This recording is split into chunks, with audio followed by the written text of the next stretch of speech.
From News 19, I'm meteorologist Daniel Bonds. Today is September the 5th, and we're getting closer to the average peak of hurricane season. That date is September 10th. Typically after that, the activity does drop just a touch. Has been a very busy season so far. We've had 12 storms, 3 hurricanes, and 2 major hurricanes.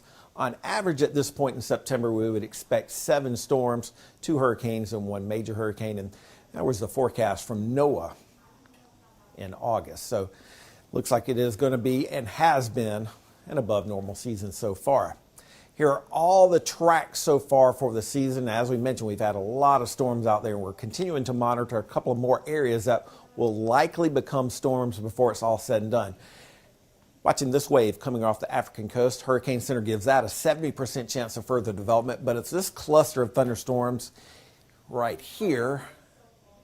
National Hurricane Center gives us a 100% chance of developing over the next few days. This will likely be Lee, and looks like it may become a hurricane before it's all said and done. Here are the spaghetti models already attached to that cluster of storms there. Pretty good agreement through about 5 days, and then things kind of spread out a little bit. As of right now, it looks like this is going to kind of turn more towards the northwest and eventually towards the north. But again, this is going to be a system we'll continue to pay close attention to. Here are the models, at least the comparative models between the European and the American, and you'll notice by next week both models show a major storm out here in the Atlantic. So that's 7 days from now, showing a major storm out in the Atlantic, possibly Hurricane Lee out there. So again, this will be one we watch closely. As we mentioned, that'll be our next named storm.